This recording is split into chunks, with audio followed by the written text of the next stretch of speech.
Praise lord. దేవుని స్తోత్రం. ఈరోజు దేవుని వాక్యాన్ని మనం చూసుకుందాం. ఈరోజు కీర్తనల గ్రంథము 34వ అధ్యాయము 18వ వచనం చూద్దాం. విరిగి నలిగి హృదయం కలవారికి యెహోవా ఆసనుడు, నలిగిన మనసు కలవారిని ఆయన రక్షించును. విరిగి నలిగిన హృదయం కలవారికి దేవుడు దగ్గరగా ఉన్నాడు.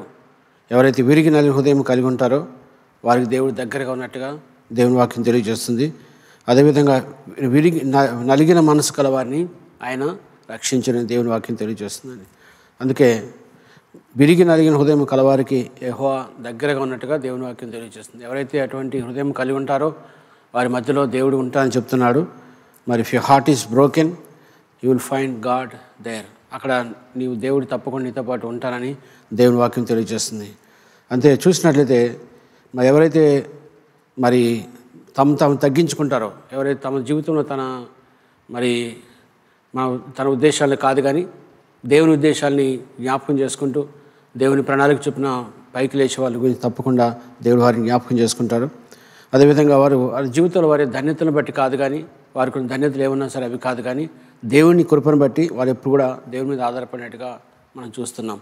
ఎందుకంటే మరి విరిగిన హృదయం కలవారికి యెహోవా ఆసనుడు, వారికి దగ్గరగా ఉంటారని చెప్తున్నాడు. ఎవరైతే తమ ధాన్యతలను బట్టి, తమకున్నటువంటి బాధ్యతను బట్టి, తనకున్నటువంటి మరి వాటిని బట్టి కాదు కానీ దేవుని బట్టి, దేవుని కృపను బట్టి ఎవరైతే దేవుని మీద ఆధారపడతారో మరి అదే ప్రాముఖ్య ఉద్దేశం ఏంటంటే విరిగిన హృదయం కలవారికి యెహోవా ఆసనుడు, అంటే వారికి దగ్గరగా దేవుడు ఉంటారని చెప్తున్నాడు. ఎందుకంటే వారి ధన్యతను బట్టి కాదు కానీ, వారికి ఉన్నటువంటి ప్రివిలేజ్ బట్టి కాదు కానీ దేవుని బట్టి, దేవుని కృపను బట్టి ఎవరైతే దేవుని మీద ఆధారపడతారో వారికి దేవుడు సహాయం చేస్తానని దేవుని వాక్యం తెలియజేస్తుందండి.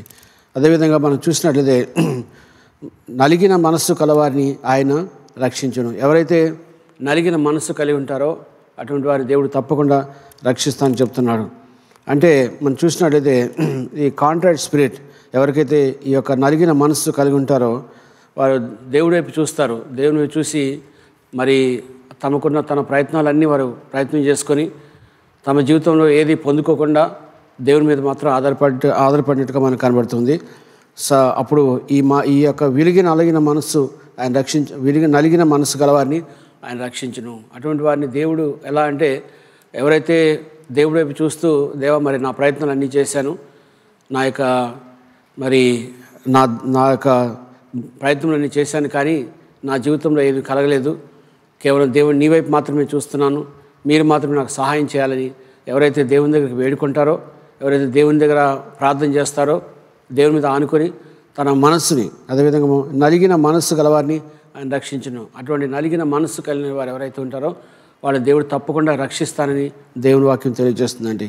అందుకని అన్ని వేసు నా మార్గాలన్నింటిలో నేను ప్రయత్నం చేశాను, నా ప్రయత్నాల్లో ఏది కూడా సఫలం కాలేదు, కేవలం నీ మీద మాత్రమే ఆధారపడుతున్నాను, మీరు మాత్రమే సహాయం చేయాలి, మీరు మాత్రమే కృప చూపించాలి. మీ కృపను బట్టి, దేవుని కృపను బట్టి ఎవరైతే మరి దేవుని మీద ఆనుకుంటారో వారి జీవితం దేవుడు తప్పకుండా మరి కార్యం జరిగిస్తాను. అందుకని విరిగిన హృదయం కలవారికి యెహోవా ఆసనుడు, ఎవరైతే విరిగిన హృదయం కలవారు ఉంటారో వారికి దేవుడు దగ్గరగా ఉంటాడనమాట. అంటే వారికి నియర్గా ఉంటాడు, వారితో మాట్లాడతారు, వారి హృదయంతో మాట్లాడతారు. కాబట్టి అటువంటి వారి మనసు చాలా అవసరము. రెండవది, నలిగిన మనసు కలవారిని ఆయన రక్షించడు. ఎవరైతే అటువంటి నలిగిన మనసు కలిగి ఉంటారో వారి జీవితం దేవుడు, అంటే నలిగిన మనసు కలవారంటే వాళ్ళ సొంత ప్రయత్నాలు చేసుకొని వాళ్ళ ప్రయత్నాలన్నీ కాకుండా దేవుని వైపు మాత్రమే చూస్తూ దేవా మీరే మాకు సహాయం చేయాలి, మీరే కృప చూపించాలని దేవుని వైపు చూస్తూ దేవుని వైపు మాత్రం ప్రార్థన చేసుకుని ఎవరైతే ఉంటారో అటువంటి వారికి దేవుడు తన కృపనిస్తానని దేవుడి వాక్యం తెలియజేస్తుంది. అందుకని దేవుడు అర్థం చేసుకుంటాడు, దేవుడు మన పరిస్థితిని అర్థం చేసుకుంటాడు. అందుకే నీ పరిస్థితి అన్నింటి కూడా దేవుడు నీకు సహాయం చేయగలుగుతాడు. అదేవిధంగా మనం చూద్దాం కీర్తనల గ్రంథము 145 అధ్యాయము, కీర్తనల గ్రంథము 145 అధ్యాయం 18వ వచనం చూద్దాం. తనకు మొరపెట్టి వారికి అందరికీ, తనకు నిజంగా మొరపెట్టి వారందరికీ యెహోవా సమీపంగా ఉన్నాడు.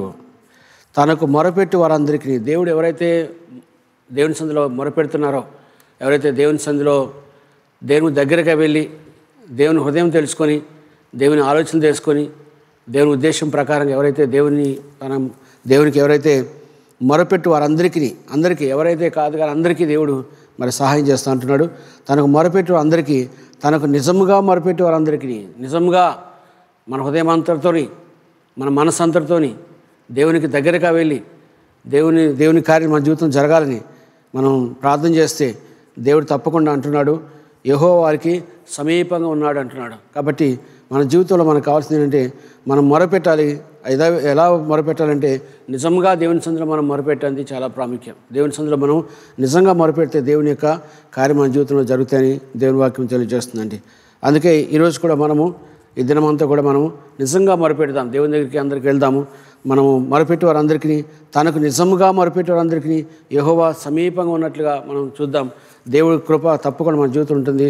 అదేవిధంగా మన హృదయంలో ఎప్పుడైనా సరే మనం విరిగిన హృదయంతో యెహోవా ఆసన్నుడని, నలిగిన మనసు కలవారిని ఆయన రక్షించిన దేవుని వాక్యం తెలియజేస్తుంది. కాబట్టి ఎప్పుడైతే మనము ఈ యొక్క మాటలు మన హృదయంలో పెట్టుకుంటామో, ఇది నేను కాదు ప్రభువా, మీరే చేయాలి, మీ కార్యం జరిగించాలని ఎప్పుడైతే దేవుని వైపు చూస్తూ దేవుని కార్యం మన జీవితం జరగాలని ఆశపడుతూ మనము ఈ దినమంతా దేవునికి అప్పగించుకుందాం.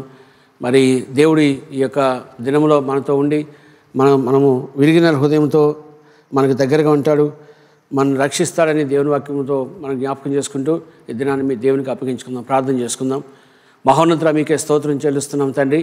దేవా, మరొకసారి తండ్రి, మరి మీ వాక్య ప్రకారంగా తండ్రి, విరిగిన హృదయము, నలిగిన మనసు ప్రభా మీకు ఎంతో ఇష్టమని మీ వాక్యం తెలియజేస్తుండగా ప్రభా, అటువంటి వారికి మీరు ఆసనాన్ని మీ వాక్యం తెలియజేస్తుండగా ప్రభా, మాకు దగ్గరగా ఉంటూ మా యొక్క ఆలోచనను, మా హృదయములను మీరు జ్ఞాపకం చేసుకొని ప్రభా, మా యొక్క జీవితాల్లో ప్రభా మీ కార్యం జరిగించమని, మా పరిస్థితులని మీరు అర్థం చేసుకొని తండ్రి, ఈ దినమంతా మాతో ఉండి నడిపించమని ప్రార్థిస్తూ సమస్తను మీకే మహిమ చెల్లిస్తూ ఘనత ప్రభావాన్ని మీకు ఆరోపిస్తూ యేసుక్రీస్తు అతి పరిశుద్ధ నామములో అడిగి వేడుకొనిచున్నాము తండ్రి. ఆమేన్. God bless you all.